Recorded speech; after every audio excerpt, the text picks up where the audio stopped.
Namaskar, good morning to all of you. Welcome to Sunday Soulful Satsangs of Shree Bhagwan Ramana Maharishi. We have these satsangs once in a month where we get together and we sing praises of Shree Bhagwan. We hold these satsangs so that we are in concordance with the teachings, we are able to have this platform where we can come together, we can share our devotional offerings, we can share our experiences of how we feel touched by the presence of Sri Bhagwan in our life. And this meeting is generally for an hour, and the sequence that we follow here is that we do a book reading for from any one of Bhagwan's books, and after that sometimes we have a session where we have a discourse from someone who is volunteering to opt to speak.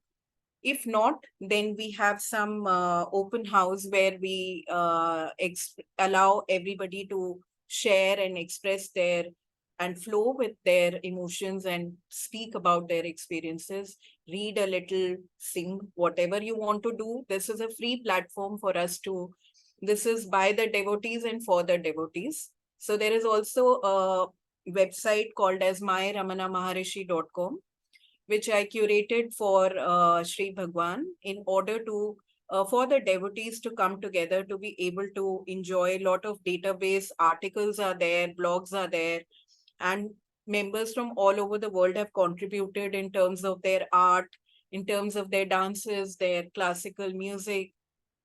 So in any ways that you feel inspired and you want any of your paintings or anything to be shared, kindly mail it to me and I will put it up there on the website. The website also has a very rich resource on Bhagwan's important timeline events that happened, then about his very famous devotees, and you can read about them. You can feel inspired with their devotion and their lives. Also a large database on Arunachala and what it stands for. And so there are many important resource links also inside the website. So it's like a multiverse in itself. Please find time to explore it and to visit the various links there for you to be able to feel more connected to Bhagwan. In this urban times that we are in, there's a lot of chase and race in life. So the this platform is basically kept so that we are able to still down, and that exactly is what Bhagwan wants us to do. He wants us to be in the pause, and the platform here inspires us to be in the pause. Therefore, in the sequence of events that we have, the last thing that we do is maintain a silence of around 10 to 15 minutes. So kindly do not log out, stay till the end of the meeting. Use this time to pause in your life, and just you can keep your eyes open or closed. It's not about meditating or praying or doing anything. Just be quiet. At least that much of a conscious silence practice of 15 to 20 minutes each day would be wonderfully to be able to bring us to a mental thought halt so that we can brim with the bliss that is within us. So please stay till the end and enjoy the meeting. Today, I am going to be reading from this book. This is the book called as Face to Face with Sri Ramana Maharishi. This is a wonderful book. I keep reading it again and again, and it's very awe-inspiring that on any day, any page that you open up is exactly speaking to you of what is your life situation that you are encountering. And Bhagwan's guidance is so clear and apt at that point of time. It destroys the illusion and the clouds and gives you clarity on taking the proper decision in your life. This book is available at Ramanashram website. You can take it. It has experiences of 212 devotees who actually visited Bhagwan in his lifetime. And there's one thing common that I find in most of these experiences is that many kinds of people visited him. There were kings and queens and, from the royal, the families, the page three celebrities, the Westerners, and then there were the common men and women from the village who had no intellectual understanding of anything, but they came to Bhagwan. There were animals, there were all kinds of beings coming there, and he was so saman in his tattva. He was so constant in his presence. He was so present 100% to each and everybody who came there, because he was so much resting in the self alone. Many people have said that when they came into that meditation hall, they had many questions in their head. They wanted many things from Bhagwan.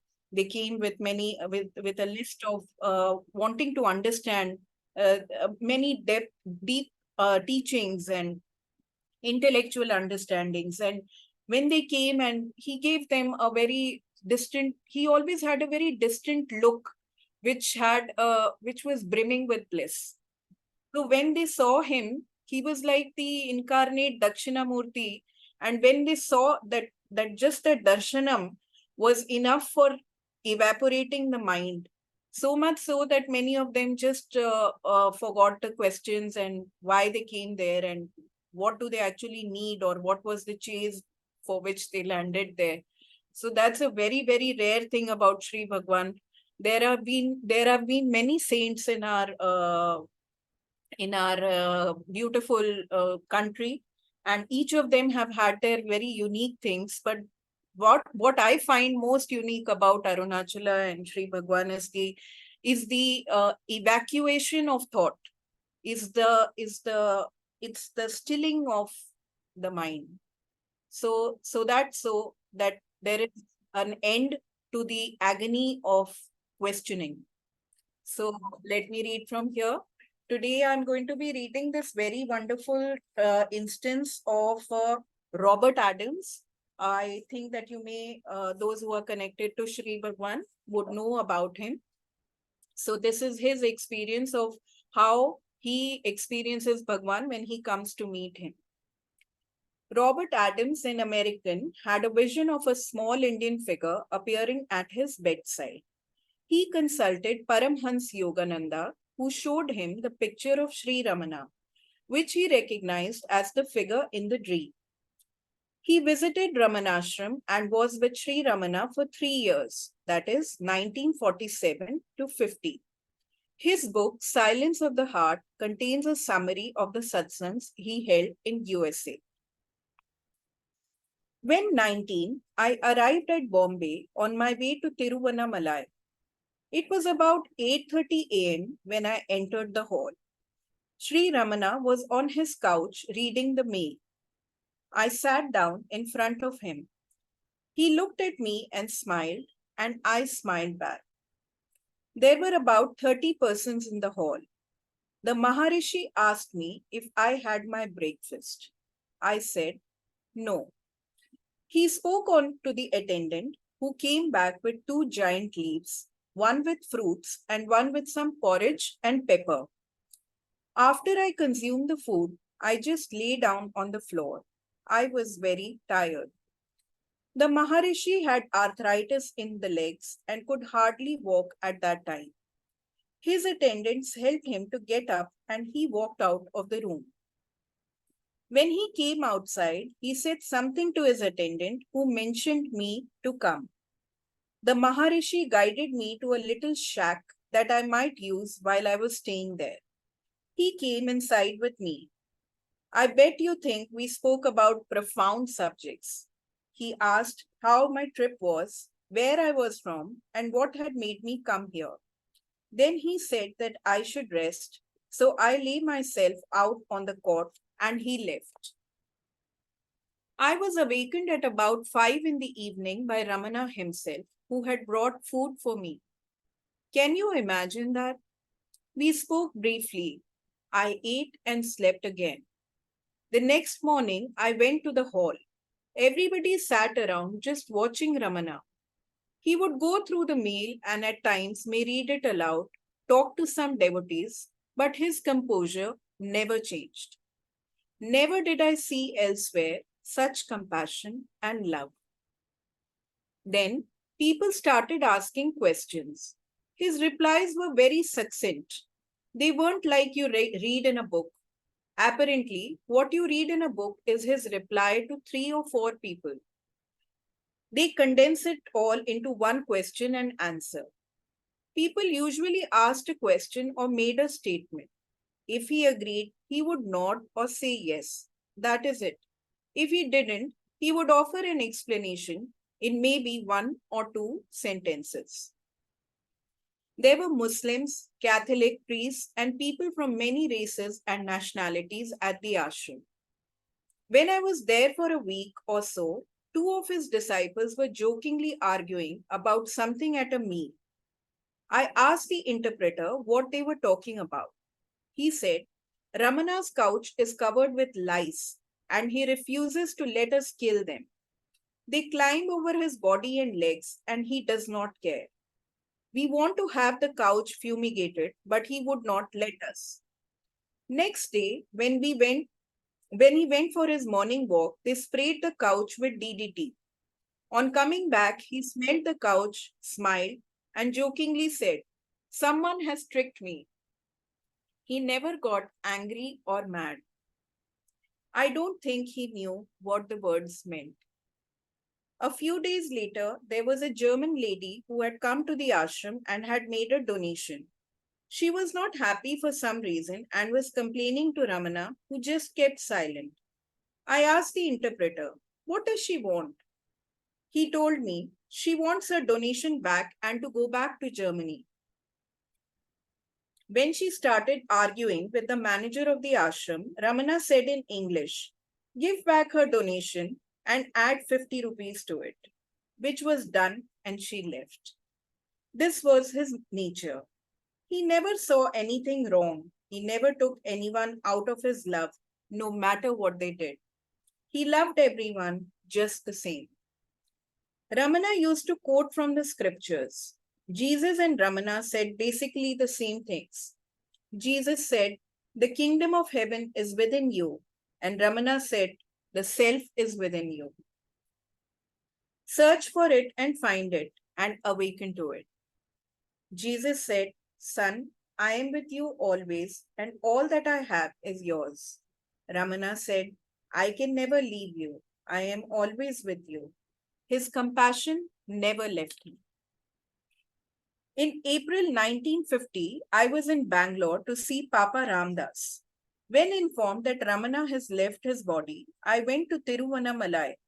The crowds had already started to come, thousands and thousands of people. So I climbed the hill and went into one of the caves and stayed there for 5 days. When I came down, the crowd had dispersed. He had already been interred. I inquired of his devotee who saw him last. What were the last words that Bhagwan spoke? He said, while he was leaving the body, a peacock flew on top of a wall and started screeching. Ramana asked his attendant, Has anyone fed the peacock yet? Those were his last words. I have been to many teachers, many saints, and many sages. I was with Nisargadatta, Anand Mahima, Papa Ramdas, Neem Karoli Baba, and many others. But never did I meet anyone who exuded such compassion, such love, such bliss as Sri Ramana Maharishi. So this is the book, and this was the experience. What I loved most in this was that he never took anyone out of his love, no matter what, and he never got angry with anyone. So people did trick him, and people were rude to him, mean to him, but still he continued with the same compassion, with the same exuberance of the inner bliss coming from his beautiful heart. And I just love this experience, so I chose to share this. And next, after this book reading, we have a special guest speaker here today, Acharya Manan, who is going to speak about the main teaching of Shree Bhagwan, which is on silence, and why it is difficult for us to practice this silence in our urban lives. So I welcome Mananji to please share his point of views, and thank you so much for coming. Nama Param Shiv. Om Shri Ramnaya Nama. Pallavi ji, the most beautiful thing in the excerpt was that Shree Bhagwan only gave a few words response to the people. He didn't spoke much. We could investigate into the matter why the Bhagwan spoke so little on such profound questions. We are sure that even I and you get so many questions and we are bombarded by so many questions. So what would be the situation of Sri Bhagwan? He must have been bombarded, totally bogged down by such questions of profundity. Where have I come from? Where am I going? What is life after death? And so many. But he only spoke a few words. Why Sri Bhagwan spoke a few words? We could go into that, or we could, for a brief moment of time, we could just act like Bhagwan. We could just act like him.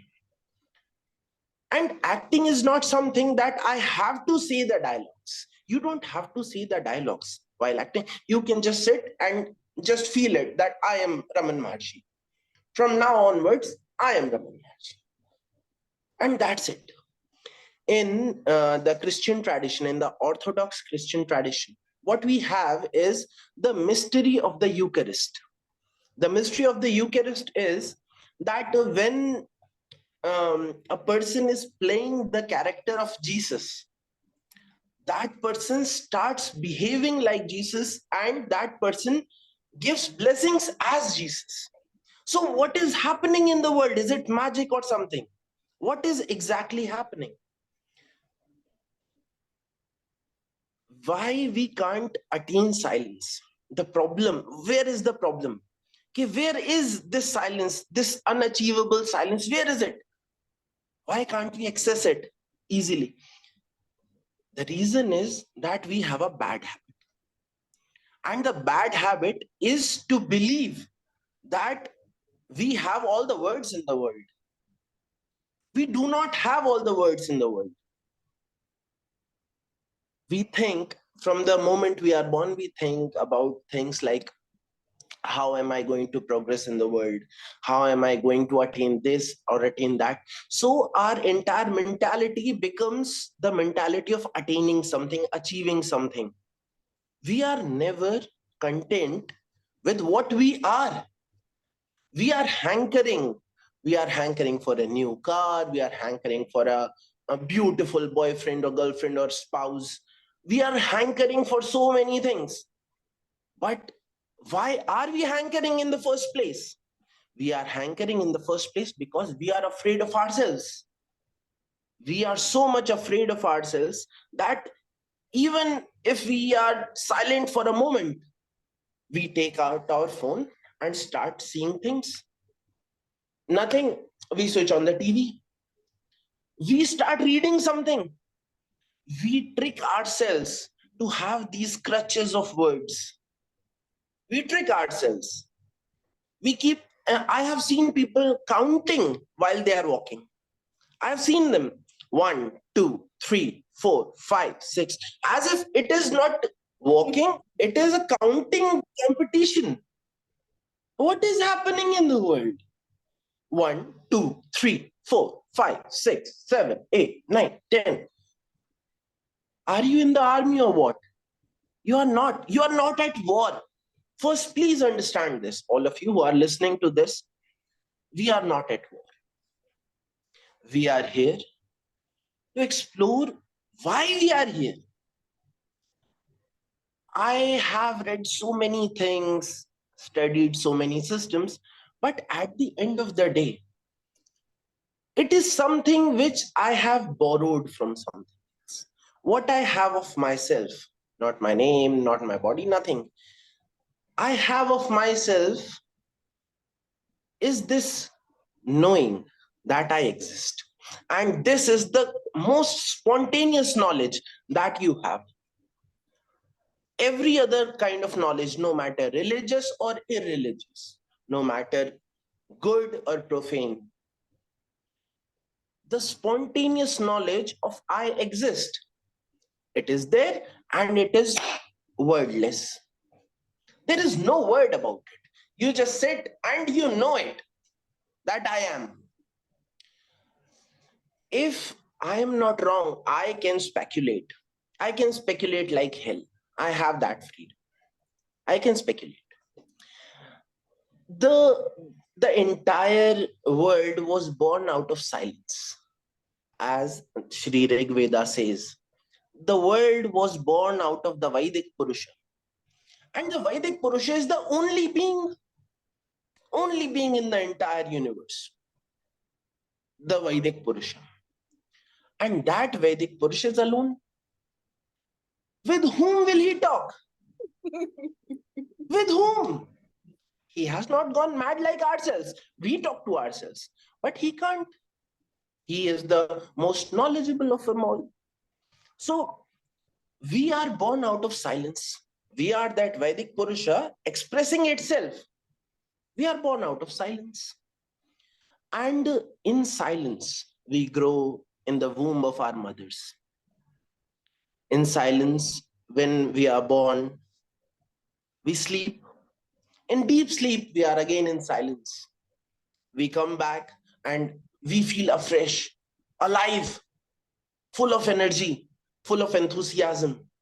But we always forget to ask ourselves, is this enthusiasm going in the right direction? Or we are moving this enthusiasm in the wrong direction?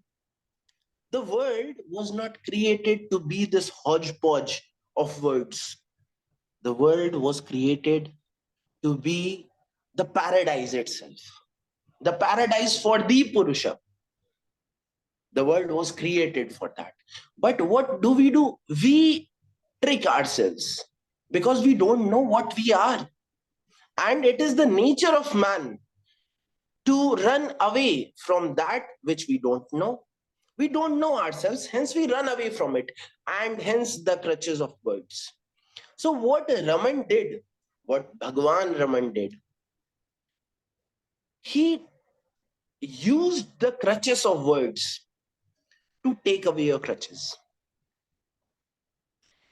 He was an embodiment of the silence of the Vedic Purusha, of the complete being of the self. The complete being is expressing itself and to express itself. The complete being, the Vedic Purusha, doesn't need words. Why are we trying to attain something which is already there? Why we are attaining? Why we are trying to hankering, to grasping, to clutching to it? Why we are doing that? Because we have nothing else. We don't have anything else except words. We always are afraid that we might just go mad, go crazy, insane.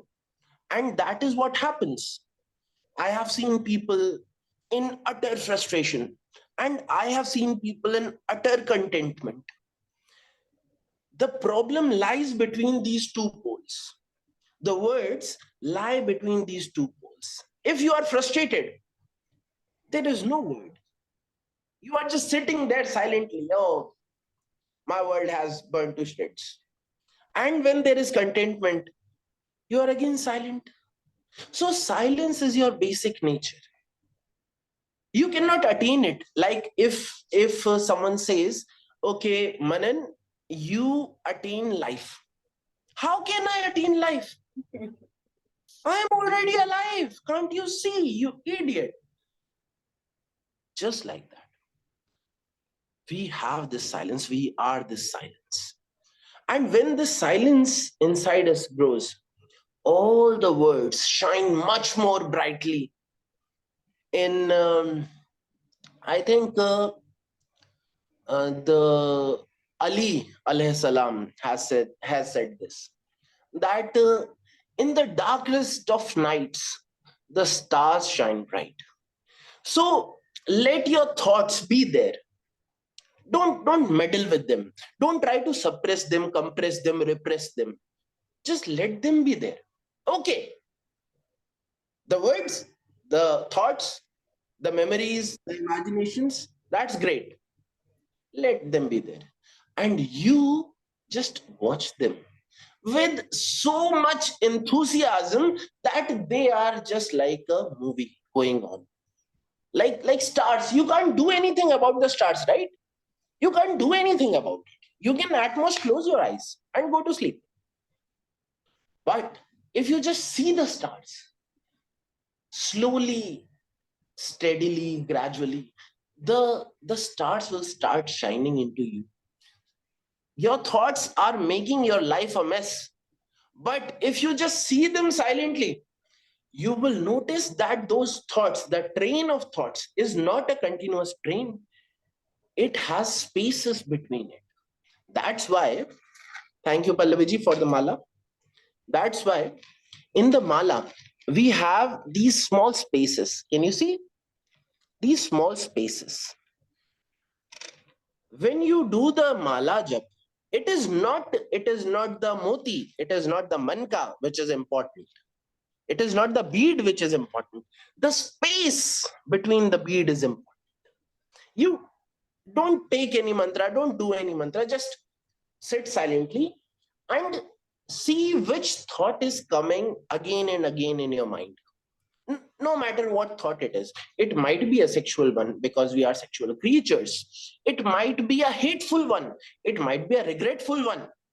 But if it is recurring, then just take that thought, and whenever that thought comes, move a bead. Whenever that thought comes, move a bead. Whenever that thought comes, move a bead. What will happen with this? You will start feeling that single thought. It might be a pleasurable one or a painful one, but that thought will stop. That thought will stop in its track. That thought will become your companion and it will not pester you anymore. Try this.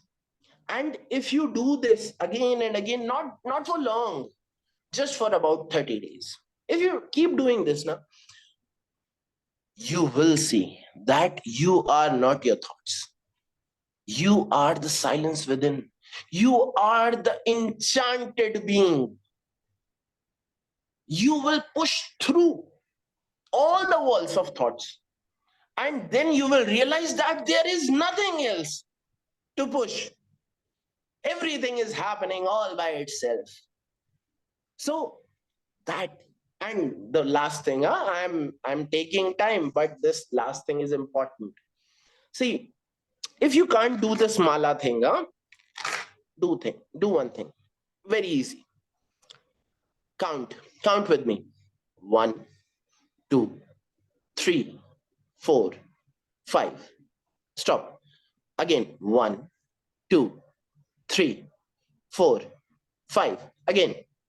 1, 2, 3. Stop. Just stop.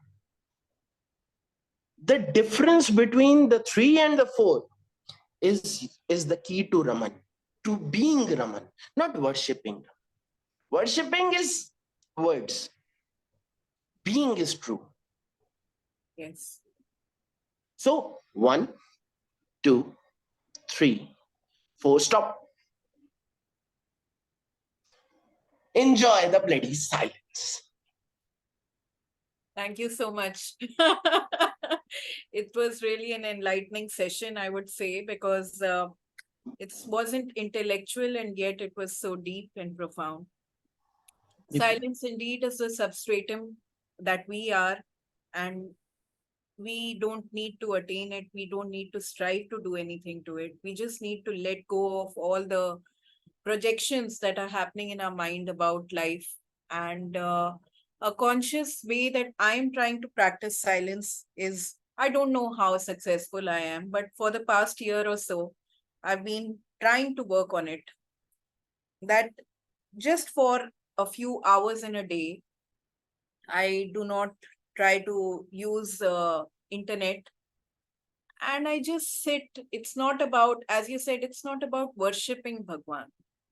So there was a very wonderful thing that I heard from David Godman yesterday, where he said that there are two main teachings of Shree Bhagwan: either do self-inquiry or do self-surrender. But most people who cannot do self-inquiry fall back on the self-surrender mode and say, I am unable to do that intellectual inquiry, so I'll do the self-surrender. But they mistake the self-surrender to be devotion. Devotion is not self-surrender. Devotion is one step below self-surrender, because in devotion there are still two people there, you and your object or your form of worship. So if you're going to apply that to Bhagwan also, like the way that we apply to all our deities, where we have me as a devotee and a Lalitambika or a Krishna as my object of, like, my awareness point, still there are two there. So what our conditioned mind tells us, okay, now apply this on Bhagwan Ramana Maharishi. But this is not the way that he wants us to work. He wants us to be Bhagwan Ramana. He doesn't want us to worship Bhagwan Ramana. Now that might sound a little arrogant to many who would say, no, how can I be Bhagwan Ramana? How can I mimic Bhagwan Ramana? Indeed, he and you are one, and there is nothing to mimic or nobody to worship there. But by the conscious practice of realizing that I am Ramana, that silence will dawn upon you slowly. So you can be Ramana. You can allow yourself to be Ramana. He is not going to come with a banter and say, how dare you do that? Because this is exactly what he wants us to do.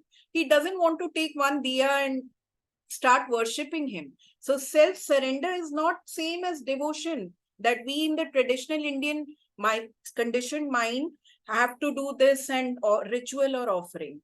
So the conscious practice of even sitting with yourself, not doing any meditation, not any japa, nothing. The I amness is going to slowly percolate into your cellular memory, reminding you of who you are, if you just allow that to happen. As you said, there will be thoughts, especially when you become silent. You can't use the phone, you can't see the TV, you can't read a book. So the mind is agitated because it has nothing to do and it is used to doing. So it will tell you, अभी बेकार हो गए आप तो, कुछ काम के नहीं रह गए, you are useless, misfit for the world. हो गया, you better take samadhi and go off to some wanderlust land, because now you are of no good to this society in any way. But just sit, watch that uselessness of yours. Just watch it and sob on it, weep on it, hug it, and get angry with it. Do whatever that you have to. There will come a point where you will have nothing, no emotion to that state, and then will come the dawning of the I amness, that completeness, that you are still you, even without all that drama of what you have been used to. So that's the practice. That's the way of following Shree Bhagwan. It's not about sitting hours in meditation on doing a self-inquiry. It's not about taking a thali and beginning to worship Shree Bhagwan's photograph here, like the way that I do. But I do enjoy doing that once in a while. So I allow myself to play with Bhagwan the way that I want to. I am not going to be in a cult method of any form where some organization comes and tells me, no, this is the way you got to be with Bhagwan. I was in the managing body of members at Ramana Kendra at Delhi for a couple of years. And frankly speaking, when I went to the board of meeting, which had very high profile retired IASs and politicians and many other great Supreme Court lawyers and, like very heavy duty intellectual men and women there, I was the youngest there, and I would be like, okay, we have accumulated here. So what is the next thing we need to do? I was like a child. And I said, what about the bathrooms? They're very untidy during the Satsangs. Can I just take the volunteering to go and clean them every time? And they were like, oh my God. And they had come there to discuss the statistics and the budgets and, like the newsletters and how things would be, what would the programs ensue, which person they would call for what program. And I was like, I don't connect here. Now there is a library there with 20,000 books, and the books have not even been taken up from their drawers for the past 20 years. There's dust on those books and they are spiritual treasures. There's no librarian there. And I'm just sharing an experience that has come up, that this was around 5 years back. So one day I think I say, no one's making use of the library and no one's cleaning it. And all the books are like jing bang in a chaos. So for 1 week, I took out my 1 week of time. I took my washerman guy with me because the books were like on very high places where I could not reach. For 1 week, we took out the 20,000 books out of the racks and we cleaned them with pure devotion and love. And after that, did an indexing of all the beautiful literature into 100 subtitles. Like, for example, there were Vivekananda books, there were Advaita books, so that I made an indexing, I created labels, and we put the books back. So that was an experience of that Bhagwan led us to do, and we did it, which all those managing body had not done for 20 years. They came and sat in that library and saw the dust on the books. So it's about how you want to be with Bhagwan. It's your personal equation. There's no one way to be. So self-inquiry and self-surrender, or whatever, or silence, or singing, or whatever that you want to be, is your way of being with Bhagwan. But if you want to mimic Bhagwan, then you will have to practice silence, definitely, by using minimal words in your responses. When people are throwing questions at you, then what you do, you raise your hands and then you say Namaskar. That's it. You send them your picture with this. I do not know what you speak about, and I do not want to interfere in your issues. I just want to be left alone and be I am. So that's how, at least a conscious practice of silence for few hours, few minutes in the day, where you're just yourself. You're not Pallavi Kwatra, you're not Manan, you are not a politician, you're not a teacher, you're no one. You just sit. Just sit. Watch your thoughts. That is the practice. Okay. So that's beautiful. We have exceeded some time and we have gone very informal in this meeting. Generally, we speak with little, like compartments, but today it's beautiful. We are all open, and that is the way we have to be. There is no so much seriousness about it. If you're playful, then you are Bhagwan. Bhagwan, though seemed like that, but he was always cheerful, always pleasant inside. He wasn't like a tight shut compartment inside. The heart was always open. So keep your heart open and enjoy what needs to be enjoyed, but still remain centered at your focus should be on yourself, on the I amness. That is the idea of today's discussions. If there's anybody who wants to share anything, please go ahead. We are at 10:45. Today's meeting would be extending to 15 minutes late, because we have spoken a lot, but it's fine. Anyone who wants to speak can unmute themselves, can want to share any experience, want to share how they're feeling right now. Please go ahead.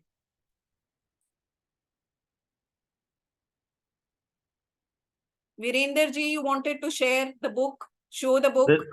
Yes, I will. The difficulty with us is that when there is somebody who's teaching us something good, or when we are praying to a god, we make them sit on a very high pedestal, and then we make that differentiation that we cannot reach them, and we are in total awe of them. We are so frightened, or we are so respectful that we even we have created the barrier ourselves.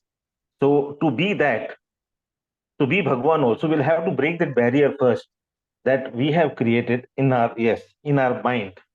that he is much above us and we cannot reach him, and there is a line between us. So this I have been experiencing for a long time, and slowly it is being erased, but it will take its time. Yes, Because yes. It's a process, but enjoy that process. Watch it, observe it. So that thinning of the conditioned mind is like a hard rock, you know. It's very used to doing a reflex activity again and again. So the idea that we are not complete and that there is a chase to happen to make us arrive to a completion point is basically needs to be little thinned out day on day, day by day. Every true. day we will have the chase in front of us that, you know, 10,000 things need to be done in the material world. And we are expected to become something in the world. That is for our body performance. That is for our role plays. But internally, we are nobody. We don't have to be anyone. And just that much is the most beautiful way to be. I feel that. Yeah, it is. I congratulate you on your effort and I value that because not everybody would do the effort because it's not very quantifiably progressive. उसमें result नहीं दिखता है ना कि आज Hmm? इतना चले हो स्टेप Right. काउंट नहीं है उसका नहीं है. but you know within when you are becoming more silent pleasant and blissful you know it within yourself you don't need Correct. to prove it to anybody but when you walk one step so एक step करते करते there is a point where there is no step to walk and nobody to walk so we're all gearing up we're all having this satsang to inspire each other because जब हम अकेले होते हैं और हम ये जर्नी करते हैं तो हमें लगता है कि यार कोई देख भी नहीं रहा हम कर रहे हैं पता नहीं ठीक भी कर रहे हैं कि नहीं कर रहे इतने सारे डाउट्स हैं so in this ji. satsang at least we can inspire congratulate each other that wow you've done so beautifully well today and tomorrow is yet another day so keep walking and keep being the I am okay जी, बिल्कुल. This is the book I had received yesterday evening. okay Says The Supreme Science as taught by Sri Ramana. And the author is Sri Lakshmana Sharma, who had come to Bhagwan Ramana in the year 1927. And it is about, they're explaining certain uh, writings of Bhagwan in a very brief manner. For example, if I say one, number 307, it says, just for this reason, the real self is real in his own right. This world is not at all real in its own right. Thus should be understood the unreality of the world and the reality of the self, who is pure consciousness. So, this, a small para, a small writing, which is sufficient for you to, that it communicates so much. If you just sit down and try to decipher these four sentences, they would, God knows, take how much time, because everything has been told in it. We need not read anything beyond it. So, this book is not at all, it's a very, very easy read and not very difficult on the mind and doesn't need much requirement or mental effort. That is what I found, that I was reading it yesterday night briefly. is it available at Ramanashram or at It Amazon is Ramanashram. okay fine is there anyone else who would like to share anything thank you so much for experience and sharing this beautiful book with all of us anyone else who wants to share okay so in that case I am going to be just playing one bhajan and where we will remember Shree Bhagwan and after that we will have a silence for 10 minutes so it's 10:50 the meeting will end at 11:10 and I request you not to go before that and Mananji if you need to leave for your appointments then you can please leave but all of us are planning to stay thank you so much for coming and enlightening us with your experience and your wisdom Thank you so much. And I was really delighted to see your message. And it was like this was bound to happen. I was not giving the lectures, and you are not preparing these lectures all by itself. And yes that is the beauty of it. Thank you so much. thank you Mananji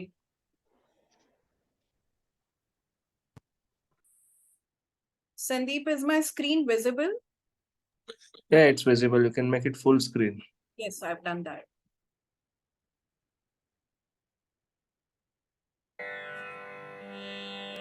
Shree Ramana, Shree Ramana, Shree Ramana, Shree Ramana, Shree Ramana, Shree Ramana, Shree Ramana, Shree Ramana, Shrita Jana Bhushana Shree Ramana, Shrita Jana Bhushana Shree Ramana, Prabhu Ramana, Prabhu Ramana,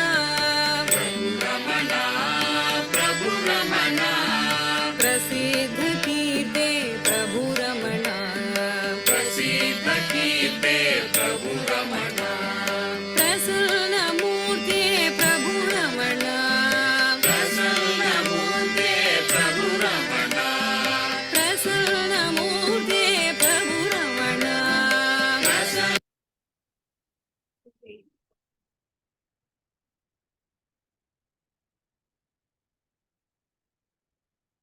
Shree Ramana, Shree Ramana, Shree Ramana, Shrita Jana Bhushana Shree Ramana, Shrita Jana Bhushana Shree Ramana, Prabhu Ramana, Prabhu Ramana, Prabhu Ramana, Prabhu Ramana, Prasiddha Kirte Prabhu Ramana, Prasiddha Kirte Prabhu Ramana, Prasanna Murti Prabhu Ramana, Prasanna Murti Prabhu Ramana, Prasanna Murti Prabhu Ramana, Prasanna Murti Prabhu Ramana, Prabodha Spurti Prabhu Ramana, Prabodha Spurti Prabhu Ramana, Prasanna Murti Prabhu Ramana,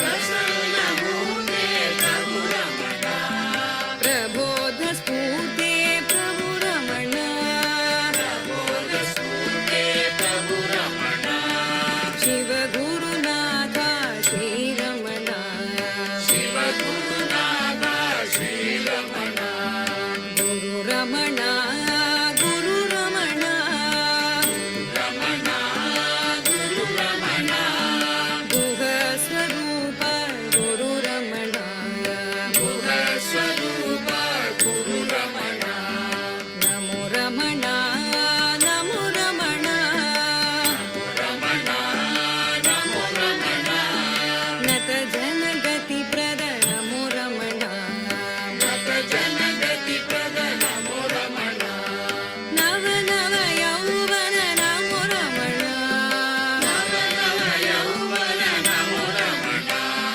Nayana Vishala Namo Ramana, Nayana Vishala Namo Ramana, Nava Nava Yauvana Namo Ramana, Nava Nava Yauvana Namo Ramana, Nayana Vishala Namo Ramana, Nayana Vishala Namo Ramana, Shiva Guru Natha Shree Ramana, Shiva Guru Natha Shree Ramana, Shiva Guru Natha Shree Ramana, Shiva Guru Natha Shree Ramana, Shree Ramana, Shree Ramana, Shree Ramana, Shree Ramana, Shrita Jana Bhushana Shree Ramana, Shrita Jana Bhushana Shree Ramana, Prabhu Ramana, Prabhu Ramana, Prabhu Ramana, Prabhu Ramana,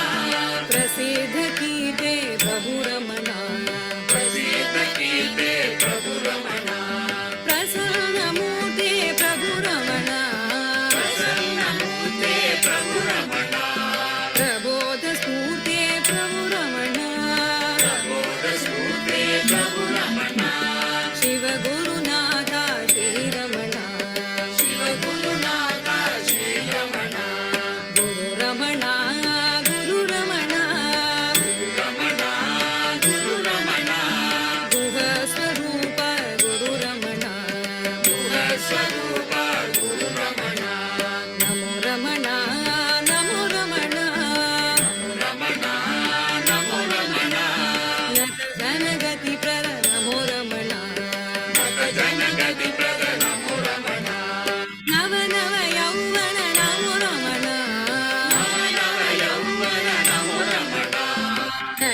Vishala Namo Ramana Nayana Vishala Namo Ramana Shiva Gurunatha Shri Ramana Shiva Gurunatha Shri Ramana Shiva Gurunatha Shri Ramana Shiva Gurunatha Shri Ramana Shiva Gurunatha Shri Ramana.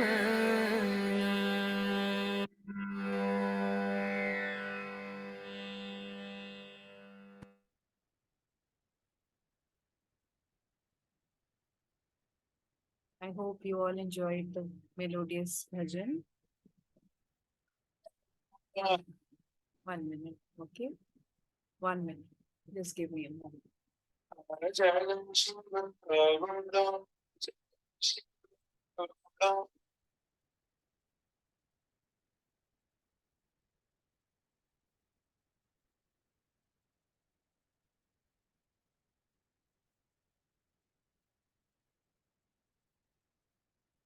So let's use the next few minutes to be silent, after which the meeting will dissolve into itself. Please stay till the end and keep 10 minutes of silence.